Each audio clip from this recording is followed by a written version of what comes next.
Are you confident? Do you have consistency? How much conviction do you have?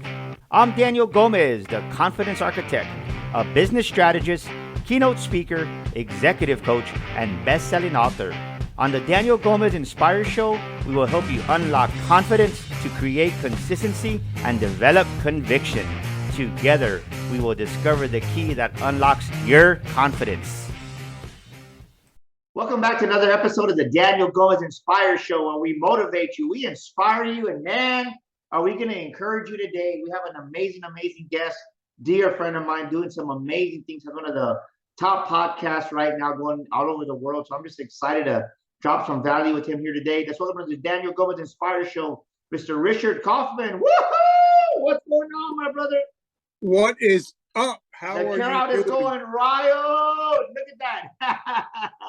How are you doing, brother? What's going on? Man, I'm excited, brother. I'm excited. And just you got the crowd roaring here. And I know what an amazing, beautiful person you are, but do me a favor, brother Richard. Introduce yourself to the Daniel Gomez Inspire Show, please. All right, guys. My name is Richard Kaufman, also known as the Comeback Coach. My story is I came from a family of addiction. I became an addict at 13, alcoholic by 14, joined the military, got thrown out of the military for being an addict, got back in and became Soldier of the Year and won all kinds of awards. And I got hurt on duty where I lost my vision. So we can't shoot. We don't need you. So they medically retired me Memorial Day 2012. And that was the day that I attempted suicide because, all those years that I got back in, I did everything to become Sergeant Kaufman, the ultimate soldier. Now I'm no longer Sergeant Kaufman. Who's Richard? And it scared me to death. And that was the day I attempted suicide, but God had other plans. And that's from that day on was this day I decided, all right, I'm not the only one that has these problems. So let me start helping other people that are struggling with the same things. Then I had a chance meeting with a guy we might have heard of. His name is Gary Vaynerchuk. Had lunch together, and that's when he started me on the podcast, the book. He started me on this whole journey, and now top paid speaker, international speaker all over the world, podcaster, author. I went from a dope dealer to a hope dealer. So dope that's dealer to a hope dealer. I like that, right? Dope dealer to a hope dealer. So my goal today is just to inspire somebody to let you know that it's okay not to be okay, but it's also like my t-shirt says, today I decide. Yeah, you know what? I love what you're saying because right now there's so many people that are without hope. And I'm glad you brought that up. Think about that. It was kind of just a punchline, but from dope dealer to hope dealer. Right now, ladies and gentlemen, get out your pen and paper because you definitely want to write down what Richard Kaufman's going to talk about. You retain over 50% of it as you write it down. It's going to help you. So you definitely want to take notes. So get your pen and paper out because he's going to drop some massive insight and wisdom. Think about that. Maybe right now you're feeling hopeless. Maybe you're even contemplating suicide. Who knows what you're going through? But you're listening to this show right now for a reason. And there's something that God's probably trying to speak into your heart right now. I remember when I was 18, Richard, and I tried to commit suicide. It's not something that you think about doing. It's just something that you get news, something happens, you're triggered, and then next thing you know, whether you're shooting yourself, taking pills, whatever it is, it takes over you. What did you learn about yourself? It was in 2012. You attempted suicide. You lived. What's going on in your mind after that? Well, once God had other plans for me, and he saved me, and it was Memorial Day, so I couldn't get mental health that weekend. So the next Tuesday, I went and seen my psychologist for the first time. I've been going to the same psychologist for the last 11 years, whatever it is now, and that's when I realized that it's okay not to be okay, but you don't have to be stuck there. And also it's okay to ask for help. Even back in the Bible times, they even talked about, who you're counseling with. They even talked about, walk not into the counsel of the ungodly. So back then, I realized, okay, I need help. and I'm not ashamed to say I need help. And I think once we realize that it's okay to get help, the floodgates actually open up. I love that, right? Think about, write that down, ladies and gentlemen. It's okay not to be okay. It's okay to not be okay. Richard, I travel all over the world, and I see people. You ask them how you doing on the surface level, everybody says good. That's just a natural response. Kind of like, right, when you go into a retail store and they say, "Can I help you?" No, I'm just looking, right? I think when people say, "I'm good," but it's shallow in the surface level.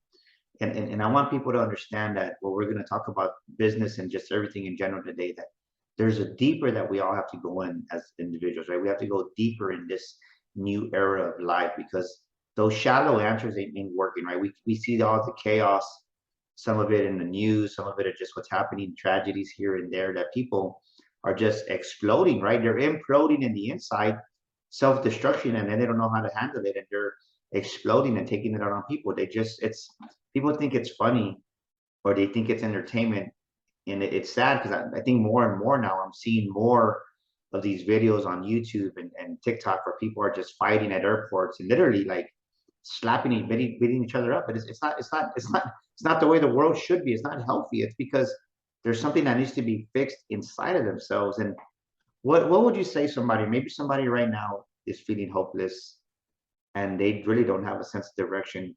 Do me a favor, what are 2 steps that someone can do to really just have a sense of hope, Richard? All right, can I give you 3 steps? That's perfect. That's even Uh, better. I Over actually, deliver for me, brother. I actually preach on this, or not preach, but teach on this. It's called the 3 pillars of forgiveness, and I learned this from NA and AA, so it's nothing new. But first of all, we have to forgive anybody that's ever hurt us. Now, we don't have to forget and don't approve the behavior, but we can forgive. Second of all, we have to ask people to forgive us for stuff that we've done. And the third thing is we have to forgive ourselves, which is the most hardest thing to do. Because if you're running on the treadmill and you just keep on throwing stuff in a rucksack, eventually the rucksack's going to get overfilled and you're not going to be able to run anymore. But once you start doing the 3 pillars of forgiveness, you can start taking that stuff out of your rucksack, and eventually it's empty and now you're flying. So I think those are 3 things that you can do probably in the next 30 to 90 days, and it actually turns your whole life around. So forgive someone else, ask people to forgive you, and then forgive yourself. Yeah, because a lot of us, we're hanging out, we're still guilty about stuff that happened to us. We're 10, 12 years old. Now we're 50, and we're still carrying this stuff around, where, even like God says, once you ask God for forgiveness, he doesn't remember it anymore. Yeah. So the same thing with us. Why are we carrying around guilt that we don't have to be carrying it around anymore? It's time to become free. So what you're saying then, right? If we carry around this guilt, we can even throw. I would say we can throw in guilt, shame, and regret probably in the same sackcloth, like you're saying. That causes the person to lose hope. Is that kind of what we're saying here, right? Because when you forgive yourself of that, it releases just that junk, I call it, right? I call it junk in the trunk, but you're saying junk in the sack. It just releases that for you. Yeah, because you don't have that stuff. It's not holding you back anymore. We only got one life to live. So why carry all that guilt and stuff around anymore? I can't give away something I don't have. So I can't give away peace. I can't give away happiness. I can't give away love if I don't have those things. And anger, resentments, guilt, all that stuff kills you from the inside out. That's powerful. Think about that, ladies and gentlemen, right now. You can't give what you don't have. I love the way you worded that, Richard. You can't give happiness. You can't give peace. You can't give joy. You can't give. Think about this, ladies and gentlemen. What are you empty on? Maybe you look at your friend, maybe look at your coworker or family member that they seem always to be happy, and you just don't have that happiness inside of you, and you can't give it, right? You can't radiate that energy, that vibrance. And think about what Richard just said, right? Write that down. A, do I have to forgive someone else? B, do I have to ask someone to forgive me? And the third step, C, is do I need to forgive myself for someone? What did you find out about yourself, Richard? What did you realize?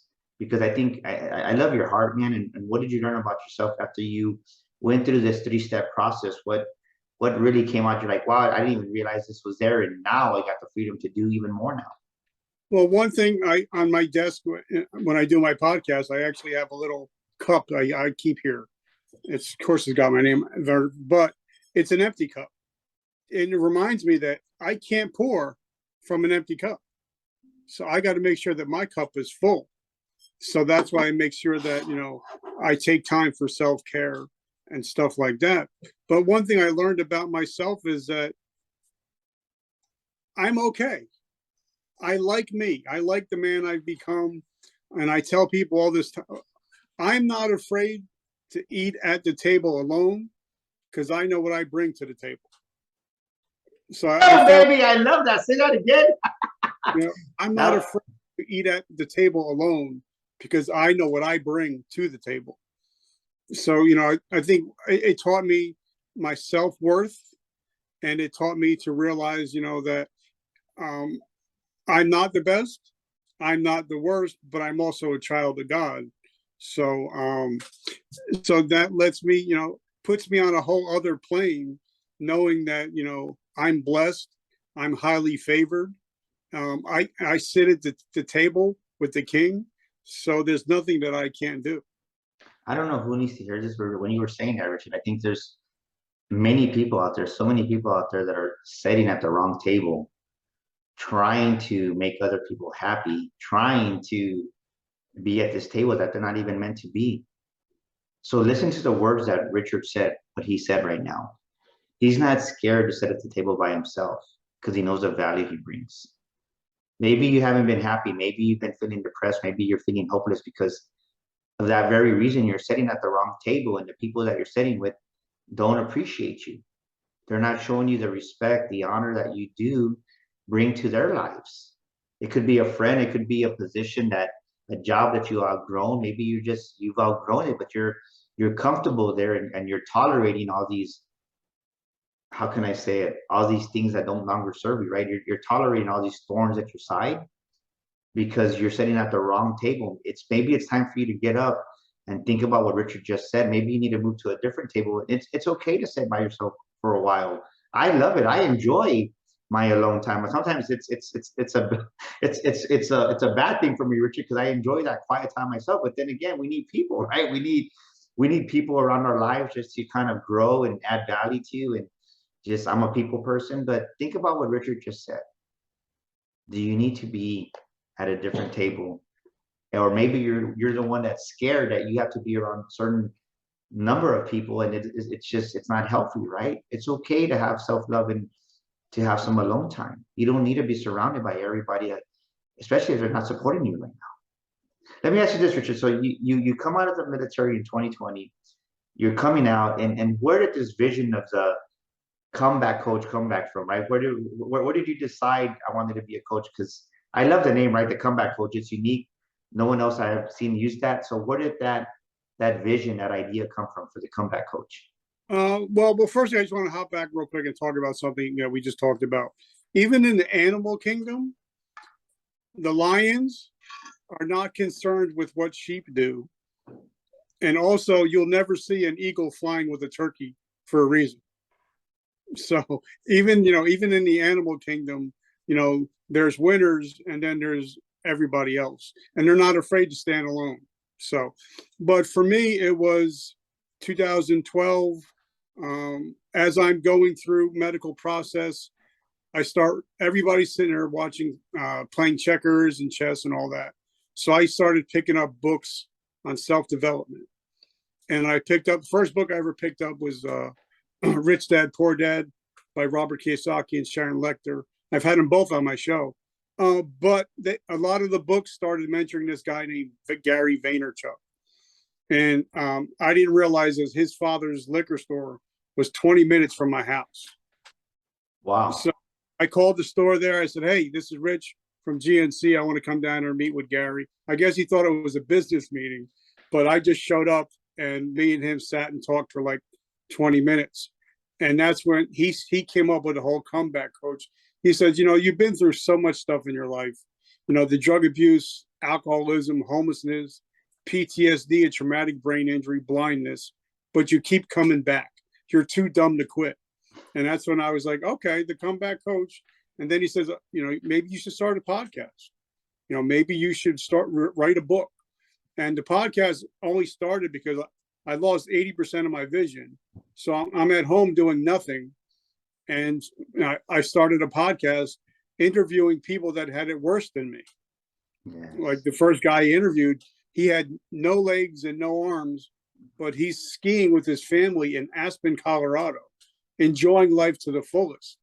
And that's when the whole podcast started. And that's why I started it. So, I needed hope. And then those people gave me hope. And now I just started pushing more hope out into the world.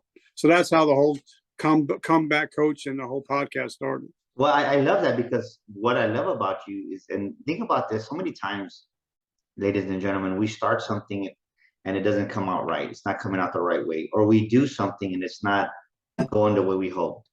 And just for the record, Richard Kaufman has an amazing podcast right now that it's definitely ranks. But it wasn't your first podcast, Richard.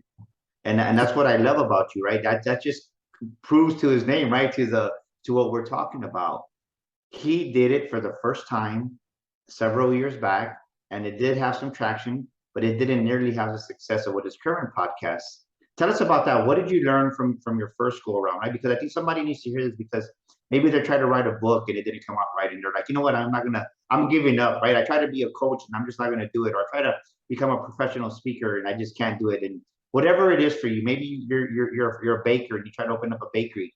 Whatever it is for you, sometimes the first time around is just the experience that you need to get that foundation the right way, to get you going in the right direction. So it's not a failure. But what did you learn about yourself as you did your podcast? You did a good job. It wasn't a bad job, but now you took what you learned there and you exponentially grew from that point. Talk to us about that, because I think that just speaks to your name, the comeback coach. You came back with an even stronger podcast. Well, the podcast I started was called Success, Your Why Powers Your How. But I didn't know what a podcast was. I didn't even know that we weren't even on iTunes. 98% of all podcasts listened to are on iTunes. Wasn't even on it. And like I said, I'm a low-tech redneck. So, I had over 250 episodes, with only like 8,000 downloads. And I couldn't figure out why until I decided, you know what?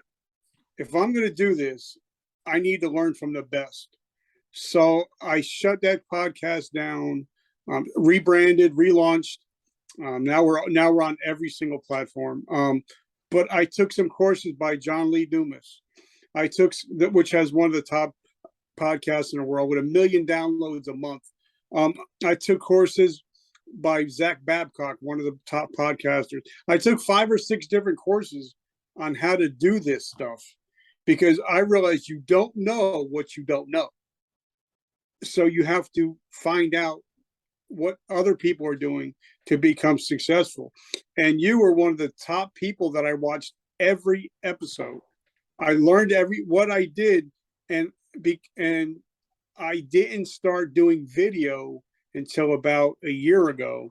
And that's when I decided to have you come on, because finally I thought, okay, I'm up here enough where you'll come on my show and I'll do you proud. So you're the one that actually I watched, I followed, you mentored me from afar, and we've talked many times offline. But sometimes I think even though we fail at something, we got to find out and watch the people that are doing what we want to do and start, following and doing, what they do, and also asking them for mentorship. But also you got to spend a little money, having somebody like John Lee Dumas mentoring you is not cheap. So sometimes you have to take the bullet and say, listen, okay, if I want to be like Michael Jordan, then instead of me trying to hang out at the local YMCA, maybe I need to hire his coach, Tim S. Grover, that worked with him Kobe and Dwayne Wade. So Yeah. that's when I You really know, started to do that. I love what you're saying, and think about this. Like, I wasn't even aware that Richard was studying our podcast, or we were doing that, and it just comes to one word, ladies and gentlemen, that comes to mind when you said that. Richard was consistent. He showed consistency. He didn't give up. He was kept coming back.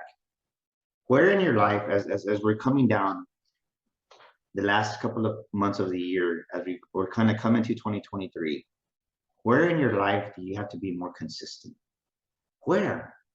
Because Richard, right? Just really, for me, we're going on over 2 years now having our podcast. We've had some great people on our podcast, and I'm honored. It was a blessing to be on your podcast, but I never knew that about you. But it just comes to show that you never know who's watching you or who's looking or being inspired by you. And I was just crazy enough to just try and get on the camera and do it myself because I didn't know what I was doing either. But the thing is, as I listen to my podcast interviews now, they've gotten better, right? I'm a better interview. I ask better questions. And I didn't get there with one episode, with 10 episodes. It took a series of, I think we're on episode, we'll hit here coming up in 2023, episode 150, we'll break that. And I love it because it's just, I wasn't one of those that wanted to do 20 episodes in a week, just one episode a week, because it's something that I can commit to. So where in your life, ladies and gentlemen, listening to what Richard's saying, where do you need to be more consistent? And where do you not be scared to restart all over again? Do me a favor, Richard, because you just touched my heart there. And by the way, it was a blessing being on your. What's the name of your new podcast? A Vertical Momentum. Vertical Momentum. It's actually not new. It's been out for a while already now. It's one of the top podcasts.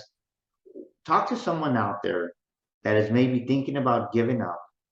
They've lost hope.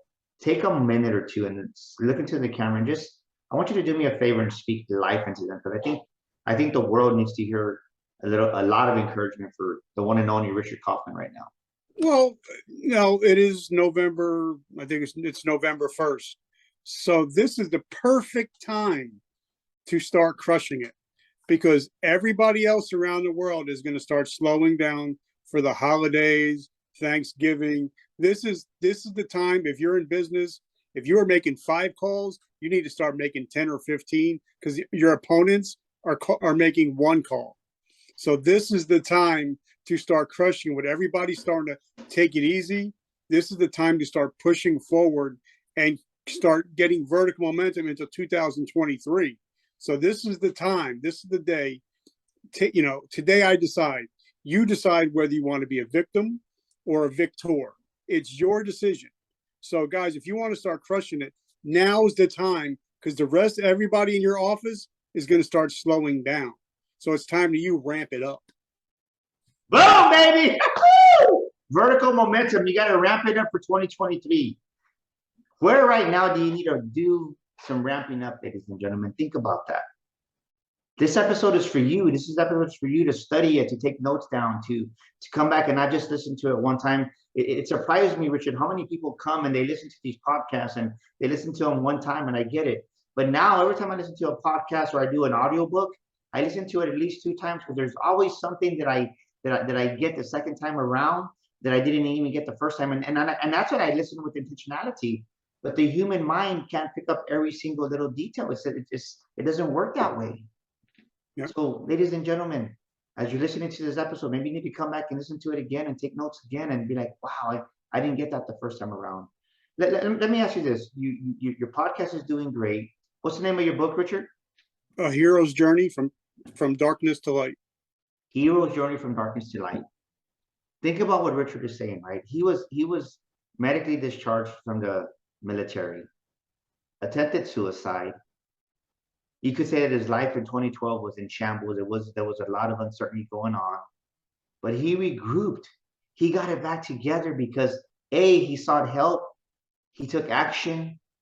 He realized that there was more to life. He realized that he was a child of God. And now he has an amazing podcast. He has a book that's out right now on Amazon. Go and get it right now. We'll put that in the show notes for you. But we're doing this show to inspire you, to show you that regardless of where you come from, it doesn't matter where you start. Like you said, from a dope man to a hope man. Think about that. from adult man to a hope man. Maybe you think that you've done things that are too shameful, like he was saying, or too much, you have so much regret inside of you, or you just have this guilt. I've been there, Richard. I've been there where you are. And I love what you're sharing. I just really thank you for coming on the show and just sharing your heart. Let me ask you this. You got the podcast, you got the book. What are two golden nuggets that you've learned in wisdom that you can share with us on the show? Because your business is doing great. You got momentum going upwards. You got vertical momentum, like your podcast is named. What are two of the best wisdom advice that you've received? Well, one is from actually two of them, and I thank you every day because you are on the original podcast, Success Your Why Powers Your How. You've been on the new podcast, and one line out of both your interviews has stuck in my brain, even when I'm taking out the garbage every day. It is, the way you do one thing is the way you do everything. And that's stuck with me, and that's become a mantra of mine for my whole life the last 3 years. Whether it's taking out the garbage, whatever I'm doing, either I'm going to be the best at it, because eventually everything that I do, I'm going to become the best at. Or if I'm going to do it I can't say the word, but if I'm going to do it, halfway, then everything I do is going to be halfway. So I got to say thank you for that nugget. And then the last nugget, when I talked to Gary and I said, Gary, I'm not walking away unless you give me something that I can take that's going to change my life. And he said, Rich, your legacy will always be more valuable than your currency. And that just changed my life to realizing everything I do is for my legacy. Am I changing lives every day? Am I saving lives every day? Am I trying to build the kingdom of God? So, the money will go away when I die, but legacy is going to stay here. So those are the two things that I think people can actually use today. One is that the way you do one thing is the way you do everything. And then second is, your legacy is more valuable than your currency. I love that. Think about that, ladies and gentlemen. And I remember that. I remember that episode we had, Richard. I remember that. Because think about this, ladies and gentlemen. The way you do one thing is the way you do everything.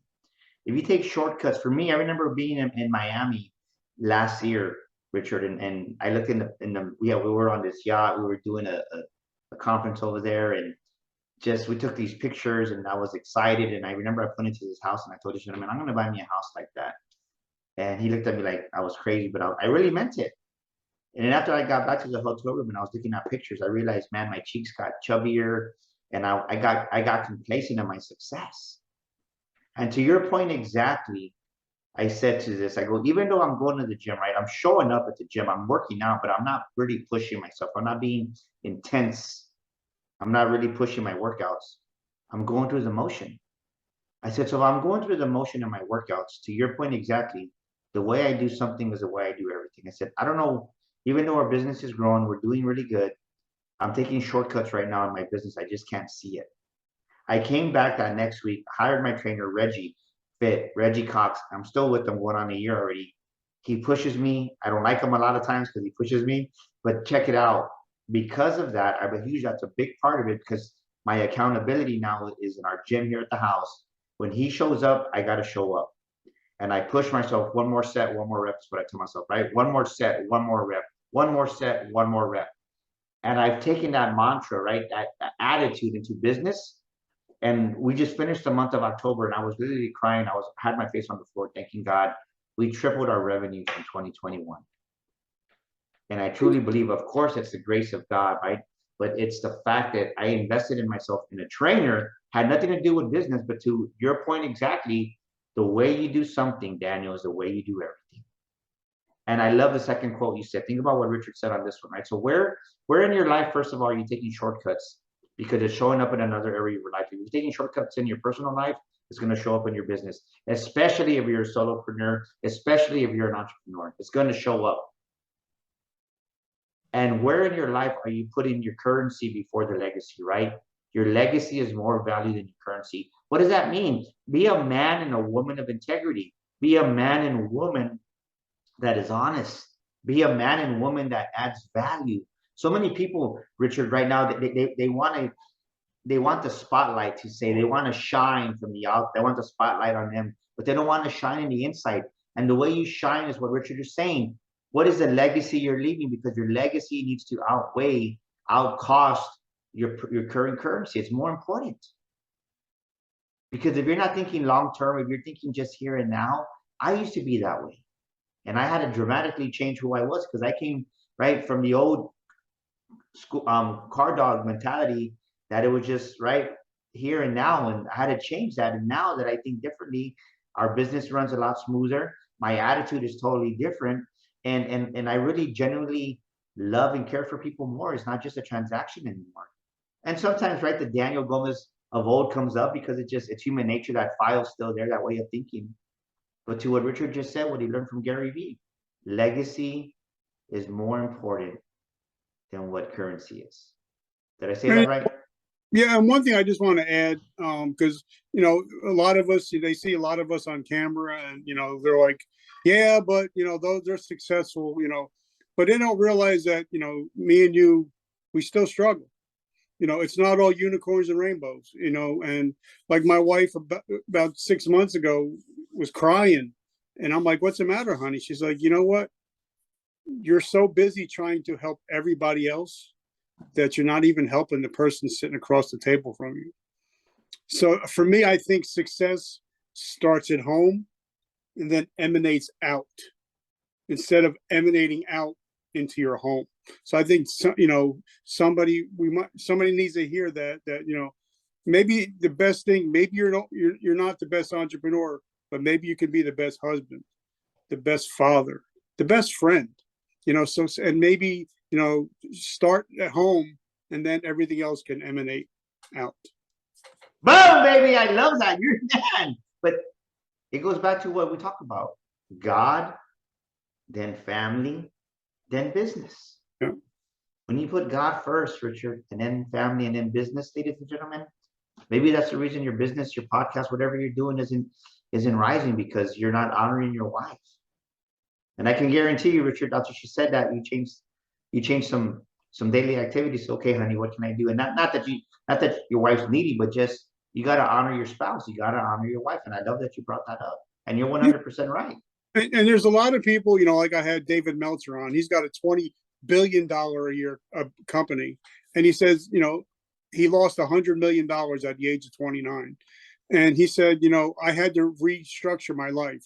He says a lot of successful people, will schedule time for business meetings and this and that, but we don't schedule times for that call with our mothers, that time with our wives, that time with our kids. They need to be scheduled into our life also, or else you're eventually going to have the big house, the big car, the big boat, and you're going to be sitting at the kitchen table by yourself. That's powerful. That's powerful. What's next for Richard Kaufman, my brother? Right now, the next is we talked about earlier. I'm going to about to get my book out and on physical copy, because I've had a bunch of speaking engagements I'm going to be booked for. So of course I want to have stuff to give them out. Also, something I'm doing in my town. Now, me and you were about the same age. When we were kids or younger, we had something called the DARE program, which is the drug abuse program. I'm in charge of that in my town to give back. So we got some stuff going out to help kids get off of drugs and stay sober. So other than that, just growing the podcast, keeping my head down, focus, using the word focus, on, because you focus on one thing until successful. You know what I mean? Follow one course until successful. And a lot of people don't focus. Follow one course until successful. A lot of people got shiny object syndrome. I'm going to do this. I'm going to do that. And you're never great at anything. So for me, it's just focusing on having the best podcast in the world, helping people and saving lives. That's my focus. Anything else that happens is going to happen, but that's my main focus. Follow one course until successful. Boom, baby. Richard Kaufman, What is a quote or a scripture that you rely on when time of adversity? A quote or a scripture that you rely on during times of adversity, Richard? It's the shortest quote. It's the shortest verse in the Bible. He wept. So even Jesus had struggled. Even he cried. He got depressed. He had anger. He had anxiety when he was in the Garden of Gethsemane and he was knowing he's about to die. So even he had all these feelings that we have, and he said he wept. So if it's good for him to have feelings, it's okay for me to have those feelings too. Love it, man. How do we get a hold of you? Somebody hearing this epic interview today, they want to connect with Richard Kaufman. How do they connect with you, my brother? Well, this is something that Gary Vee also taught me. They can either hashtag the comeback coach. It'll come up on all my social media. Or if you just type in Vertical Momentum Podcast, it comes up on, I think we're on like the first 7 pages of Google. So that's the best way to get in touch with me. And if you get in touch with me, it's always me. It's never somebody else. Whether it's a direct message, a tweet, whatever it is, it's always me. And I'm around here for you 24 hours, 7 days a week, because I would rather hear your problems than hear your eulogy. Love it. Say that again. That was powerful. I would rather hear your problems than listen to your eulogy. Richard Kaufman, ladies and gentlemen. My brother, it's been an amazing, amazing time. Thank you for joining us here on the Daniel Gomez Inspire Show. And I'll tell you what, thank you, ladies and gentlemen, for tuning in. If you're stuck in life, if you're stuck in business, please go to DanielGomezGlobal.com. That's DanielGomezGlobal.com. Do our free assessment there for our entrepreneurship. We want to definitely help you. And we want to see you here in San Antonio, Texas, November 18th and 19th. Yes, this November 18th and 19th. And San Antonio, the Makings of a Millionaire Mind Boot Camp live. Go to Eventbrite right now. Get your ticket. You don't want to miss this. Increase your revenue, increase your business, increase your life, and definitely increase your bank accounts. That's what we guarantee you. It's going to happen for you here November 18th and 19th in San Antonio, Texas. The Makings of a Millionaire Mind Boot Camp. Before you become a millionaire, you got to think like a millionaire. I can tell you that the results that our clients are getting are amazing. It's going to radically shift the way you see things and think, and it's going to significantly change the results you're getting in your life and your business. Until next week with another guest, we'll see you here on the Daniel Gomez Inspire Show. This is Daniel Gomez, and thank you so much for tuning into our show today. We'd love your feedback. Please drop us a comment, and thank you for leaving us a review. Don't forget to subscribe to our show and share this episode with a friend. And my free gift for listening to our show today is a copy of my best-selling book, You Were Born to Fly. To get your free copy, go to DanielGomezInspires.com and get your copy today. That's DanielGomezInspires.com. And to elevate your life and business even more, follow me on social media at Daniel Gomez Inspires on Facebook, Instagram, Twitter, and YouTube. Together, we will discover the key that unlocks your confidence.